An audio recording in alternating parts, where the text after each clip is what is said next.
solfm.com. Estamos donde tú estés.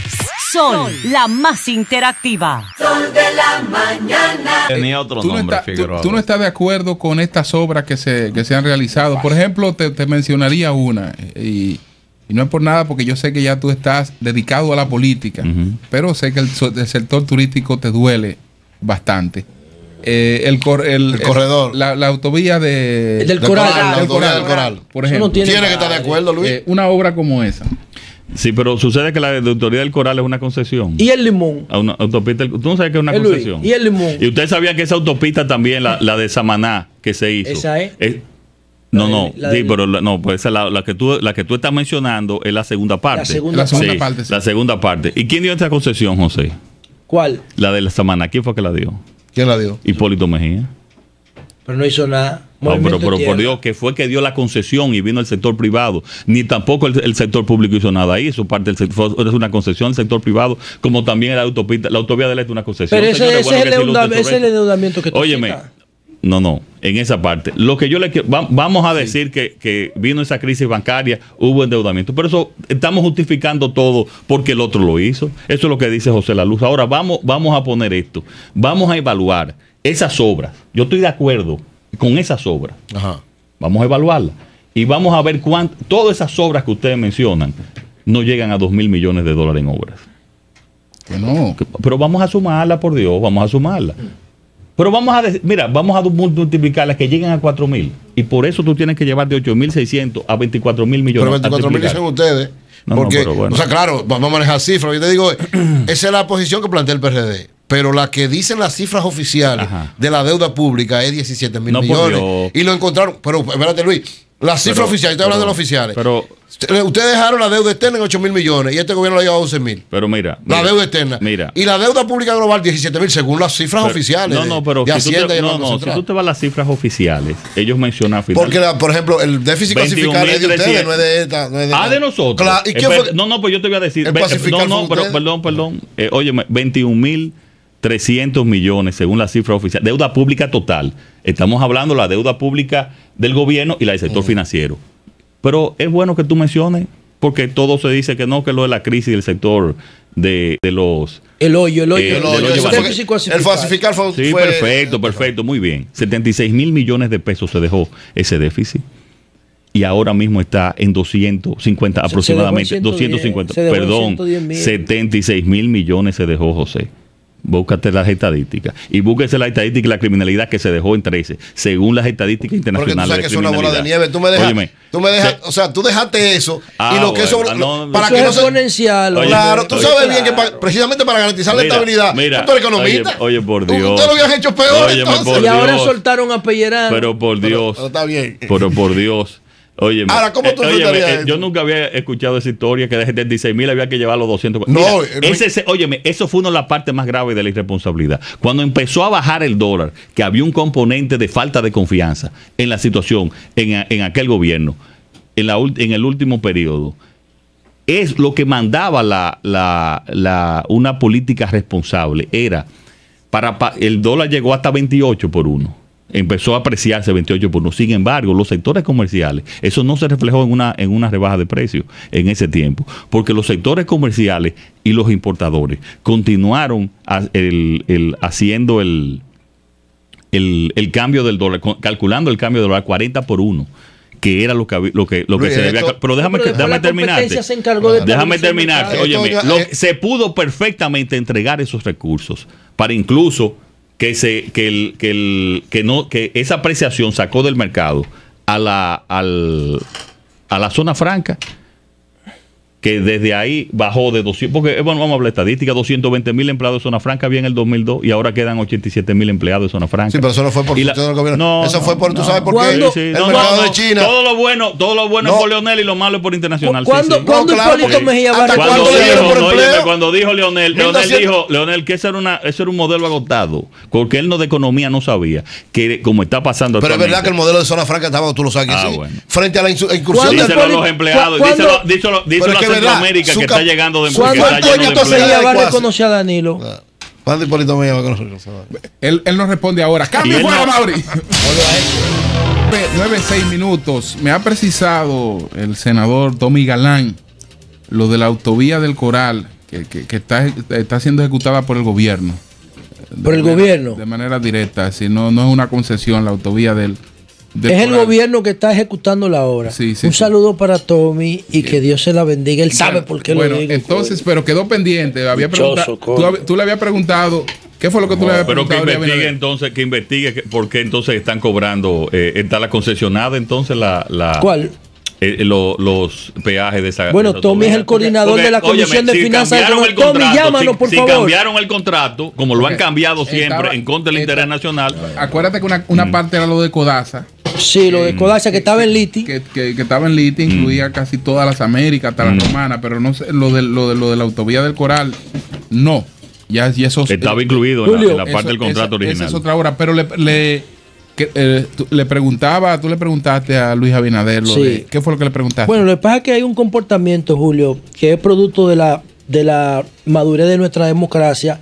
En el año 2000, Danilo, Hipólito aún no consiguió el 50+1 y Danilo reconoció que había perdido. En el año 2004, pero es bueno que tú hagas Hipólito Mejía en el año 2004 reconoció que perdió como a las 10 de la noche. En el año 2008, Miguel Vargas Maldonado, me aclaran Luis Melton, a las 11 de la noche dijo, perdí. Pero ahora, en el 2012, Hipólito Mejía, contradiciendo lo que ha sido esa cultura de madurez política, aún hoy, 2 meses después de las elecciones, Hipólito Mejía no ha reconocido que Danilo ganó. No ha reconocido que Danilo ganó. Y que yo conozca a su vicepresidente tampoco ha dicho Danilo Medina es el presidente electo de los dominicanos y nosotros saludamos esa decisión. Yo no lo he escuchado a usted. Mira, José, te quiero decir lo siguiente. Si él mencionó que es líder de la oposición, el presidente no es si Hipólito se proclamó líder de la oposición, se supone que el presidente es Danilo. Lo que él ha cuestionado son las elecciones, no quién salió, quién es el presidente. Porque si dice en el último programa que va con la voz que sí, y que más que quieran hasta restablecer la mitad en respuesta a lo que le dijo Danilo, yo creo que eso tiene un valor histórico. Yo creo que esas son discusiones. Yo creo que esas son discusiones. Lo que él ha cuestionado, como ha cuestionado gran parte del país, son las formas en que se desarrollaron las elecciones en esa parte. Pero mira, eso no, en ejemplo, tú pones a Danilo en la convención, no le ganó Leonel, le ganó el Estado, fue. Cometió un error Danilo. Bueno, entonces, esas son instigado por mira. No, ¿por quién? No. Al contrario, el que siempre dijo que tenía que unirse fui yo. Tú lo sabes. Bueno, entonces. Tú lo sabes. Yo no he mencionado nombres. Pero me señalaste, te están viendo. No. No me vas a sembrar cizaña. Bueno, entonces, mira. Es mi hermano. Óyeme, entonces, en esa situación, eso ha sido. Incluso en el último. Yo no sé por qué los voceros del gobierno y de Danilo siguen. Parte de ellos, no todo, parte. Siguen atacando a Hipólito como si estuviéramos en ahora, Luis, debería decir, por un problema de cortesía, debería decir. En las elecciones generales. Presidente electo, además, ¿tú sabes lo que hizo Danilo el día después de las elecciones? Por lo que hizo Danilo en el 2000. Renovó los votos de amistad con su familia. Pero es bueno. Además, es bueno recordar el 2000. Pero Luis, Danilo le mandó un mensaje diciendo que quiero seguir siendo amigo de él, de su familia. Pero es bueno recordar el 2000, Es bueno recordar el 2000. No que él no lo reconoció inmediatamente. Faltaban unos puntos decimales para la mayoría. Punto 15. Y Danilo, exacto. Y Danilo no lo reconoció. Y dijo, vamos por una segunda vuelta. Vamos a hablar del tema histórico en el 2000. Y de ahí cogió donde Balaguer. No, Danilo no. Sí, el PLD fue. El PLD fue, pero Danilo no. Bueno, pero señores, estoy hablando. Fueron inconsultamente de Danilo donde Balaguer. No, pero no estuvo de acuerdo. Danilo no estuvo de acuerdo. Estuvo de acuerdo. Bueno, pero nunca lo ha dicho. Lo dijeron ustedes ahora que no estuvo de acuerdo. Ni siquiera estuvo de acuerdo con cogerle la vice. Él lo ha dicho. Pero él no le aceptó la vice a Balaguer. No, se la rechazó porque Balaguer le mandó emisario. Le diciendo que él fuera de vice y que Balaguer fuera de presidente y dijo que no. O sea, Danilo es consecuente. Lo que pasa es que como el comité político decidió visitar, ¿Cómo podía hacer eso? No era ilegal si Balaguer y de vice. Digo, Balaguer y de él y de no, porque lo que le plantearon a Danilo es que Danilo renunciara y fuera vice de Balaguer en la primera vuelta. Elecciones, por Dios, eso fue antes de las elecciones. Estamos hablando después, aquí estamos hablando después de las elecciones. Después de las elecciones fueron y Balaguer le dijo, yo no lo apoyo a usted. Y después entonces fue que reconoció el triunfo de... No, fue una comisión, pero Danilo no fue. Y Danilo no estaba de acuerdo. Él lo ha dicho. Él no estaba de acuerdo con esa No, no estaba de acuerdo, lo ha dicho. Ok, muy bien. Él hubiese estado de acuerdo si Balaguer dice que lo va a apoyar. No, pero ven acá. Porque era una locura. Era una locura, pero él mismo lo dijo después de la declaración. Lo que iba a hacer Hipólito era que iba a ganar la segunda vuelta con un margen mayor. Entonces lo que fueron eran unos locos. Se iban a votar un dinero. ¿Ustedes quieren decir eso? No, no estuve de acuerdo. Fueron ellos a tratar de resolver. ¿Quiénes fue lo que fueron? Pues yo no sé lo que fueron. La que fue Lila, decirle. La que fue Lila, que llegó a la sala, se devolvió y dijo Hipólito ganó. Exacto. Y a los 3 días fue que entonces Danilo. No, al otro día Danilo hizo una. Incluso Danilo hizo una declaración él tanto él solo. Yo estaba en el Lina él solo, sin acompañado de nadie. Él solo fue y dijo: ya ganó Hipólito Mejía. Hay que evitar en este país una situación difícil y lo reconozco como presidente electo. Se engrandeció. Que Hipólito debió decir eso mismo. O sea, es verdad, hubo fraude, todo lo que usted quiera, pero ya Danilo es el presidente. Hacia el futuro del PRD.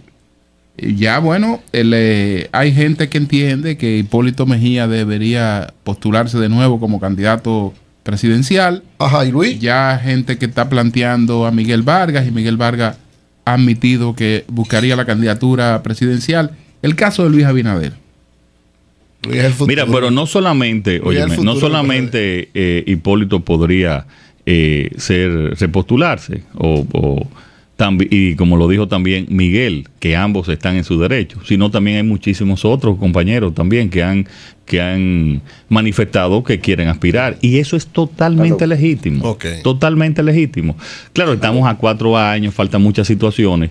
Yo aspiré a la presidencia de la República y después era precandidato. Sí. Y entonces vi en ese proceso, que era un proceso que se estaba polarizando entre Hipólito Mejía y Miguel Vargas, y tomé una decisión de apoyar a Hipólito en esa circunstancia. Pero yo aspiré a la presidencia. Se ha hablado, Luis, de que tú podrías, en función de esa actitud que adoptaste en ese momento, que te dio resultado, ser ahora beneficiario de que el sector de Hipólito te pueda convertir en la figura y en el candidato de ese grupo. Y se ha hablado incluso de la combinación de tú con Carolina. Mira, quiero decirte que nadie, Carolina vicepresidente. Óyeme, Carolina nadie hereda ninguna en ningún caso. Eso, yo puedo decir, apoyo a fulano, y mi gente va a tomarse eso no se endosa. Eso cada quien tiene que construir su liderazgo.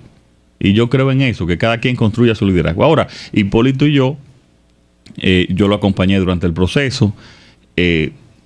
Tuvimos una excelente relación, continuamos con una excelente relación, y nosotros nos entenderemos en el futuro. Luis, cuando tú escribas la memoria de este proceso electoral, la voy a escribir. ¿Dónde se perdieron? La empecé a escribir. ¿Dónde se perdieron esas elecciones? ¿Tú vas a culpar solamente al gobierno y a los recursos del gobierno? Y vas a decir, bueno, pero eso fue lo que nos quitó las elecciones. Si te digo, entonces no se va a vender el libro. Entonces, un adelanto. Un adelanto, alguna cosa. Si te digo, no se va a vender el libro. Campaña de expectativa. Sí. Luis, con ese libro que yo financié la campaña. No me de los recursos del gobierno, esa cosa que ya sabes. Eso. Ahora, Luis, yo sé que tú no quieres dar mayores detalles, pero hay algunas cosas. Por ejemplo, ¿tú fuiste partidario de que se hiciera un esfuerzo profundo o tú mismo tomaste alguna iniciativa para acercar a Miguel y a Hipólito?